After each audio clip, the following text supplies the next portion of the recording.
Hey, Practice Popsy, this is D'Angelo here, and today on the podcast, I have Dr. Lee Schriftman, and I think that he's a really awesome person to have on because, especially when you're a younger dentist, maybe you're in dental school or you don't quite own a practice yet, but you're thinking about it, you're thinking about the different business models that you could employ. This is one that we haven't talked about before or much at all, but I've seen Lee post in the comments here and there about how he does things, and it's a little different than most. So I'm going to let him explain it better. But from a broad view, Lee runs an emergency dental practice, which also provides comprehensive general dentistry care. And there's no hygienists. And I know that hygienists have been kind of a point of contention for a lot of dentists lately. So this will be a unique point of view on that. So Lee, can you go ahead and introduce yourself? Talk about how long your practice has been around, how you got into it, and how you came onto this unique business model. Hi, how you doing, D'Angelo? I'm Lee Schriftman. They call me Dr. Lee because my last name's too difficult to remember. So I'm Dr. Lee. And I've been in practice for 40 years, but this current business I've been in for 30 years. And it's the Philadelphia Dentist. We're open at 7 a.m., 7 days a week for same-day emergency and general dentistry. And we're totally fee for service. We don't accept any insurance, although we do bill the insurance for reimbursement for our patients. And we have 2 dentists to cover the hours. I don't work all 7 days, every hour of the day, although because I'm the owner, I'm there more than I should be. But not hands-on in the patient more than I should be. We've done very well with over the past years, even with the challenges going on. We don't use hygienists. I haven't used a hygienist in 22 years. And the dentists do all the hygiene. And we usually convert, if the patients need any treatment, to the treatment the same day. We're talking about recall patients. New patients, we don't see through hygiene visit. We see them through a comprehensive new patient exam and treatment. Okay. With your new patient system, I think I read a post that something about that's a little unique too. To correct me if I'm wrong, for a new patient, like if they just want to come and be a new patient at your practice, do they have to call the same day? Like they can't schedule out, they have to call the same day? Yes, we discovered that because we do schedule same day for convenience sake for the patients, as long as they call us early in the morning, and as long as we have appointments still available. If they call us at 6 o'clock at night, they're probably not getting a new patient appointment the same day. But if they call us in the morning, they will be getting a new patient appointment. And we get them in the same day. We found we made that change of not scheduling a few days in advance because number one, we can handle them the same day. And number two, we found we had a lot more no-shows when we were given them a few days to shop around and think of it. But a lot of our patients come in because they've been up all night with a toothache, or they have some kind of problem. They broke their front tooth the night before playing tennis. We just had somebody yesterday that came in with that, and that broke their number 8 right off to the gum. And they want to see whoever can see them first. Yeah, that's who they're going to go to. So being an emergency focused practice, it means right on your website it says emergency dentist. Would you find that, like, the person who broke their tooth playing tennis, your typical patient, are they coming in for that emergency to fix that broken tooth for tennis, or are they coming in getting that fixed and then coming in for comprehensive care? What is it typically? What's the typical? The typical is our goal, and we do it most of the time, is to be organized enough so that in that hour and a half first appointment, we're going to address their issue. We're going to do a comprehensive exam unless their face is swollen and they can't open their mouth. And we're going to present full treatment. Now, they may elect to start with, obviously, if they have an emergency, they're going to start with their emergency. Or they may elect, if it's comprehensive care and they just haven't been to the dentist for years, they may elect to do one thing or another. But we bundle everything into one fee, and then we divide it out if the patient wants us to itemize. Well, how about if I just do these 2 root canals and crowns to start with? Then we'll itemize it in that way. But we will give them a bundled total fee for everything. And a lot of the patients do accept that. Okay. With the 7 a.m. to 7 p.m. hours, Mhm. like you said, you have one associate right now. One, we could use two more, yes. When you started the 7 to 7 hours years ago, was it originally just you? Like at any point were you working Yes, all these hours? How yes. long did you do that, and how did you? What is it like? Like, how does it feel to live and exist working 7 to 7, 7 days a week? Well, on the weekends, we have half days. We work 7 to 1 on the weekends. Okay. So we do have two weekend afternoons off, even when we were doing that. But yes, when I started for about 4 or 5 years, until we really filled in the schedule, I was covering all those hours. Now I do have a lazy boy type chair in my office. For So naps. yeah, I took a lot of naps. When I had like an hour or two without a patient, I would take a nap. So, I got a lot of cat naps during the day, or I'd be reading instead of taking a nap. I'd read some Okay. novels that I wanted to catch up on. Um, but obviously, I don't recommend working those type of hours to anyone. You need to do it with at least one other dentist. And now we've built it up to the point that we're seeing about 100 qualified new patients a month. We qualify them on the phone. And What's your qualification process like for a new patient? well, we have a telephone interview. That's a script. And of course, the patients don't know we're reading a script, but it has different boxes that the receptionist has to bounce around on depending on how the conversation is going. But she has to cover all the points, the financials, uh, how we operate the office, what they're going to expect the first visit. So the people that call up and say, oh, well, if you don't take my medical assistance insurance, I don't want to come. Then, we say, well, we're here for you if you need us, Yep. even for an emergency. Can you go through some more details of what type of questions are on that Sure. screening process on the phone call? Like if I'm a new patient, what type of questions are you going to screen me with? Yeah, well, the first thing is the receptionist introduces herself or himself, and will give what we call a 20-second elevator pitch to kind of condense our basic practice culture into 20 seconds. So they're not just calling and what's your name, what's your phone number, we get to that at the end, the name and their phone number and everything. But we ask them questions. So you start with like they'd answer the phone and they'd say, "Hi, this is Susie at Philadelphia Dentistry. We're an emergency dental practice." And like what's the 20-second elevator pitch? Yeah, hello, this is. Well, I answer the phone on weekends occasionally, so after hours. So the pitch is basically, hello, thank you for choosing the Philadelphia Dentist. This is Dr. Lee Schriftman, or whatever their name is. How can we help you? So that is the greeting.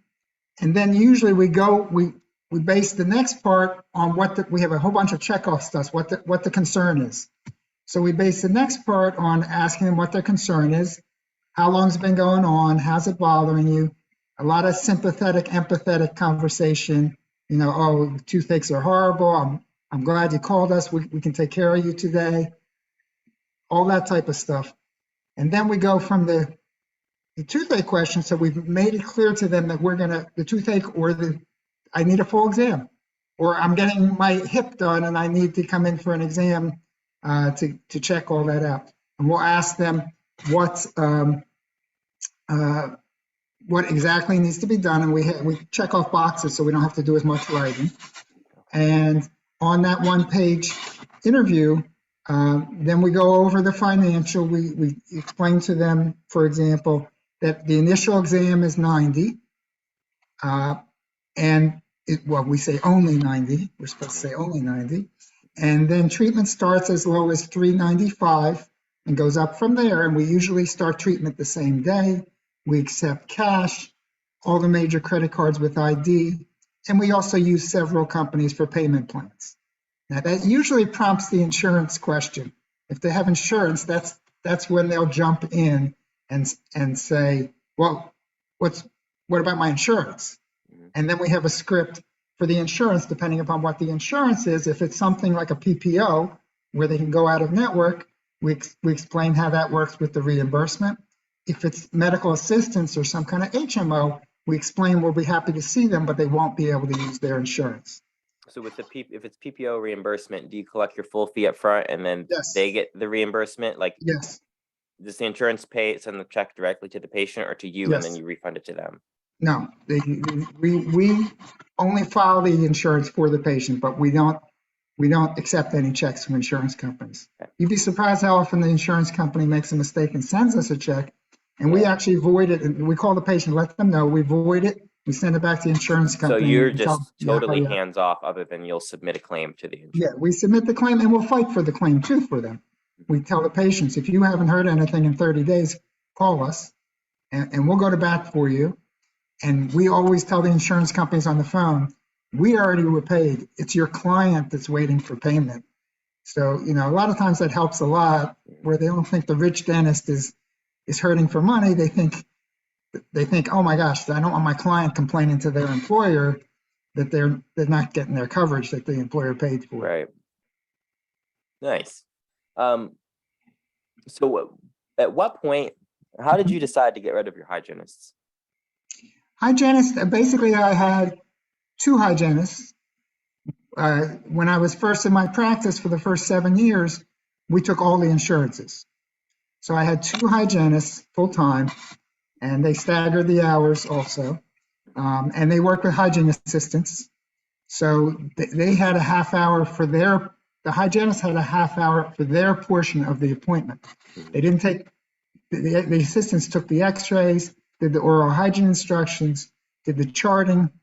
The hygienist came in, had some pleasant short conversation, and then got to work doing the scaling and the polishing. In Pennsylvania, the hygienist has to do both those things. And then we started going fee for service, and we found out we only needed one hygienist.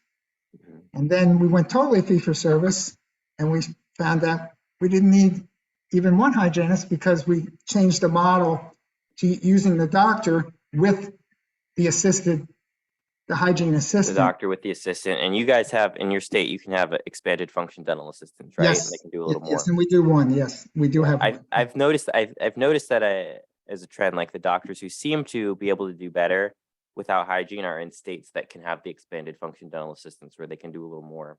Yes. Than maybe other places. So that's definitely an advantage.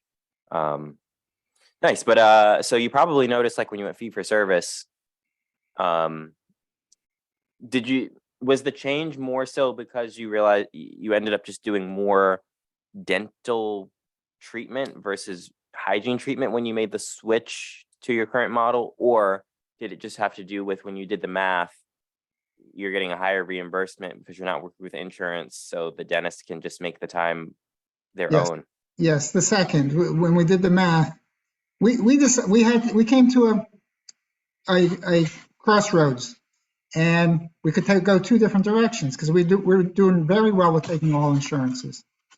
But we did notice that we were waiting for reimbursement, that we couldn't get really to raise our fees as we were expanding our services that we were offering. Mm-hmm. And we figured out that we actually can work with less staff and no hygienists, and less number of patients total because of the increased reimbursement, because we're charging full fee. Basically, we took the handcuffs off. Yeah, we could charge what we wanted to charge. You see less people in the big picture, but we're doing more on each patient. Yes. Okay. Let me see here. So, being open every day, 365, even holidays, how do you manage that from a leadership standpoint? Like, because who wants to work Christmas? Right. Well, they take turns. With the holidays, they take turns, and the doctors take turns for the holidays. So you just rotate. You rotate, and it's a give and take between the staff. They'll arrange with each other, and then come to their supervisors and say, I really can't work Christmas, but I can work New Year's, or I can work Thanksgiving, but Christmas morning is very important in my family. And somebody else will say, well, they're getting paid double on the holidays, because they get holiday pay and they get the pay for working that day too. And it's probably like kind of like you have the screening for your patients that you decide to take on. You probably kind of screen potential employees to say, hey, we Yes. work on holidays. That's Yes. the problem. And Sundays. Not the right practice. Yes. And Sundays and Saturdays. Yes. They don't mean, all I work think- every Sunday and Saturday, but the office is open. I think one of the most interesting things about your model, particularly with the phones, is that most offices, like tooth and nail, they'll do anything to get the patient in as a new patient when they call. Where you guys, it's the opposite. Like We're you don't screening want them them to in, come yeah. in at all unless you Unless they're qualified. verify to the best of your ability that they're the type of patient you want on that phone call. Right. And we also, it's not just our end. We don't want to we don't want the patient to come in and say, okay, I need $3,000 worth of treatment and you don't take my insurance. How come you didn't tell me that on the phone? Or you don't take my insurance. I don't have the money to do the treatment.